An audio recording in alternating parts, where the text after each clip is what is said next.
সর্বপ্রথম আলোচনা করা যাক 60 ওয়ার্ল্ড চ্যাম্পিয়ন জন সিনাকে নিয়ে। জন সিনাকে কবে আবার ডাব্লিউডাব্লিউতে দেখা যাবে? আপনারা জন সিনাকে সর্বশেষ দেখেছিলেন এবার মানি ইন দ্য ব্যাংক পেপার ভিউতে। সে জায়গায় জন সিনা এসে জানিয়েছিল যে তিনি এবার 2025-এর পর তিনি ডাব্লিউডাব্লিউ থেকে রিটায়ার হয়ে যাবেন। এখন বর্তমানে কিছু রিপোর্ট থেকে জানা যাচ্ছে যে জন সিনাকে এবার দেখা যেতে পারে ক্রাউন জুয়েল পেপার ভিউতে, কিন্তু সে জায়গায় জন সিনাকে রেসল করতে দেখা যাবে না। সে জায়গায় জন সিনা এসে শুধু প্রোমোকাট করবে। আর 2025-এ জন সিনার সিঙ্গেল ম্যাচ সর্বপ্রথম দেখা যেতে পারে, সেটি হচ্ছে ব্রন ব্রেকারের সাথে। ব্রন ব্রেকার এবং জন সিনার মধ্যে একটি ইন্টারকন্টিনেন্টাল চ্যাম্পিয়নশিপের ম্যাচ হতে পারে। সে জায়গায় জন সিনা ব্রন ব্রেকারকে হারিয়ে তিনি নিউ ইন্টারকন্টিনেন্টাল চ্যাম্পিয়ন হবেন এবং জন সিনা সে জায়গায় গ্র্যান্ডসন চ্যাম্পিয়ন হয়ে যাবেন। আর যদি ডাব্লিউডাব্লিউ এবার জন সিনাকে রয়্যাল রাম্বল পেপার ভিউতে রাখতে চায়, তাহলে আপনারা দেখতে পারবেন জন সিনা তিনি এবার রয়্যাল রাম্বল পেপার ভিউতে অংশগ্রহণ করেছে। তো এই বিষয়ে আপনাদের কী মনে হয় তা অবশ্যই জানিয়ে দিবেন। এবার আলোচনা করা যাক কোডি রোডসকে নিয়ে। আজকে একটি রিপোর্ট এসেছে যে কোডি রোডস এবং রোমান রেন্সের নাকি একটি সিঙ্গেল ম্যাচ দেখা যেতে পারে ডাব্লিউডাব্লিউ আনডিসপিউটেড ইউনিভার্সাল চ্যাম্পিয়নশিপের জন্য এবার ক্রাউন জুয়েল পেপার ভিউতে। তো এই বিষয়ে আপনাদের জানিয়ে দিই যে এবার ক্রাউন জুয়েল পেপার ভিউতে রোমান রেন্স এবং কোডি রোডসের কোনো সিঙ্গেল ম্যাচ দেখা যাবে না, কারণ এদের ম্যাচটি হওয়ার জন্য একজনকে না একজনকে হিল টার্ন করতে হবে। বর্তমানে রোমান রেন্সও তিনি বেবি ফেস রেসলার এবং কোডি রোডসও বেবি ফেস রেসলার। আর সবচেয়ে বড় কথা হচ্ছে যে এরা সাইবাবার সিরিজ পর্যন্ত একত্রে ট্যাগ টিম হয়ে কাজ করবে সোলোসুকা ব্লাড লাইনের এগেনস্টে, যার কারণে কোনো প্রশ্নে ওঠে না যে এবার ক্রাউন জুয়েল পেপার ভিউতে রোমান রেন্স এবং কোডি রোডসের সিঙ্গেল ম্যাচটি দেখা যাবে। তো আপনারা এবার ক্রাউন জুয়েল পেপার ভিউতে দেখতে পারবেন রোমান রেন্স এবং সোলোসুকার একটি সিঙ্গেল ম্যাচ। তো 100% কনফার্ম ধরে রাখতে পারেন যে এবার ক্রাউন জুয়েল পেপার ভিউতে রোমান রেন্স এবং কোডি রোডসের কোনো সিঙ্গেল ম্যাচ দেখা যাবে না, বরং দেখা যাবে রোমান রেন্স এবং সোলোসুকার এই সিঙ্গেল ম্যাচটি। তো এই বিষয়ে আপনাদের কী মনে হয় তা অবশ্যই জানিয়ে দিবেন। এবার আলোচনা করা যাক best in the world CM পাঙ্ককে নিয়ে।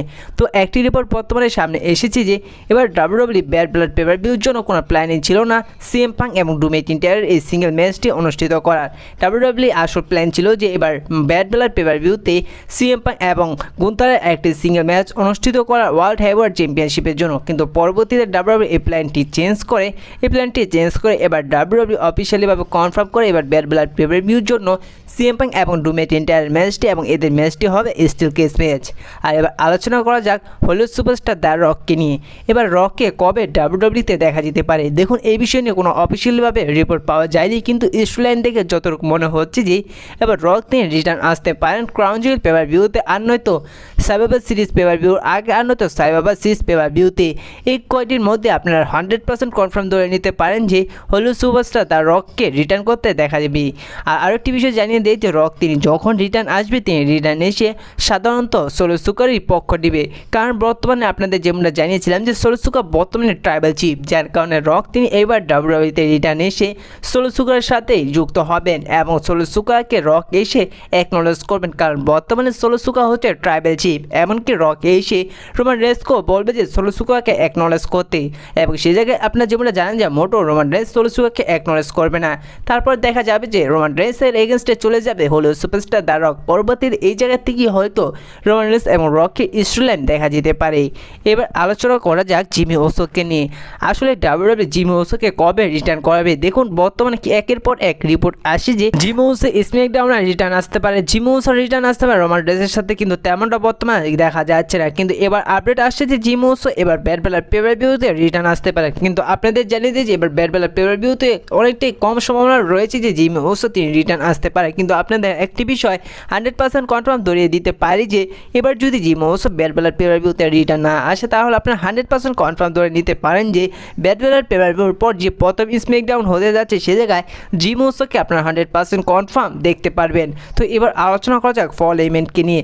পল হেইম্যান তিনি আসলে কবে রিটার্ন আসবে? দেখুন, এই নিয়ে কোনো অফিসিয়ালভাবে আপডেট পাওয়া যায়নি যে পল হেইম্যান এমন দিনে রিটার্ন আসছে। তো আপনাদের একটি বিষয় বলে দিতে পারি যে পল হেইম্যান এবার হয়তো সাইবাবার সিরিজের পর রিটার্ন আসতে পারে, আর পল হেইম্যান তিনি রিটার্ন এসে রোমান রেন্সের সাথে প্রথমত যুক্ত থাকলেও পরবর্তীতে হয়তো পল হেইম্যান তিনি ধোঁকা দিয়ে দিতে পারে রোমান রেন্সকে, এবং রোমান রেন্সকে ধোঁকা দিয়ে পল হেইম্যান তিনি যুক্ত হতে পারেন সোলোসুকারের সাথে।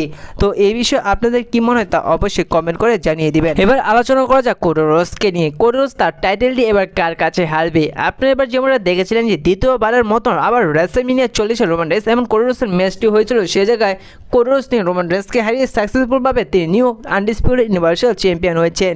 কিন্তু বর্তমানে কিছু রিপোর্ট থেকে জানা যাচ্ছে যে কোডরোস নাকি তার টাইটেল রেসলম্যানিয়া 41-এর আগে হেরে যাবেন। কিন্তু আপনাদের এই বিষয়ে জানিয়ে দিয়েছে আবার রেসলম্যানিয়া 41-এ রোমান রেন্স এবং কোডরোসের ম্যাচটি ডাব্লিউডাব্লিউ অনুষ্ঠিত করবে, যেদিকে রোমান রেন্স তিনি কোডরোসকে হারিয়ে তার বদলা তো নেবেনই এবং তিনি তার টাইটেলটি নিজের করে নেবেন। অর্থাৎ এবার রেসলম্যানিয়া 41-এ আবার কোডরোস এবং রোমান রেন্সের একটি সিঙ্গেল ম্যাচ দেখা যাবে। সেদিকে রোমান রেন্স তিনি কোডরোসকে হারিয়ে তিনি আবার new WWE undisputed universal champion হবেন। তো এই বিষয়ে আপনাদের কী মনে হয় তা অবশ্যই জানিয়ে দিবেন। এবার আলোচনা করা যাক রোমান রেন্স এবং রককে নিয়ে। আসলে রোমান রেন্স এবং রকের এই ম্যাচটি কবে দেখা যাবে? দেখুন, এবার রেসলম্যানিয়া 40-এ 100% কনফার্ম ছিল যে রোমান রেন্স এবং রকের ম্যাচটি হবে, কিন্তু পরবর্তীতে ডাব্লিউডাব্লিউ এই ম্যাচটি ক্যান্সেল করতে বাধ্য হয়। আর এবারও অনেকটাই সময় রয়েছে রেসলম্যানিয়া 41-এ রোমান রেন্স এবং রকের ম্যাচটি হবে, কিন্তু আপনাদের জানিয়ে দিই যে এবার রোমান রেন্স এবং রকের ম্যাচটি দেখতে পারবেন না। তৃতীয়বারের মতন আবার দেখবেন রোমান রেন্স এবং কোডরোসের ম্যাচটি। আপনারা যদি ফাইনালি দেখতে পারেন রেসলম্যানিয়া 42-এ, তো আপনারা 99% নয় 100% কনফার্ম ধরে নিতে পারেন যে রেসলম্যানিয়া 42-এ রোমান রেন্স এবং রকের ম্যাচটি দেখতে পারবেন।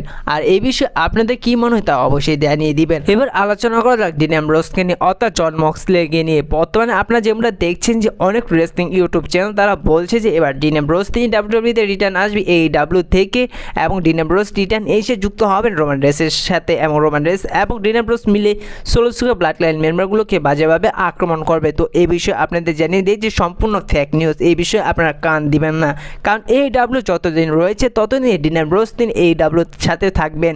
আর ডিন অ্যামব্রোস তিনি অলরেডি AEWর সাথে তিনি 2027 তৈরি কন্ট্রাক্ট সাইন করে নিয়েছেন, যার কারণে কোনোভাবেই সম্ভব নয় যে ডাব্লিউডাব্লিউতে যুক্ত হবেন AEW থেকে এসে ডিন অ্যামব্রোস এবং ডিন অ্যামব্রোস AEW থেকে এসে রোমান রেন্সের ব্লাড লাইনের সাথে যুক্ত হবেন, তা সমস্ত ফেক নিউজ। তো এই বিষয়ে কোনো কান দিবেন না। তো আজকে এই ভিডিওটি এ পর্যন্তই ছিল। দেখা হচ্ছে পরবর্তী কোনো নতুন ভিডিওতে আপডেট নিয়ে।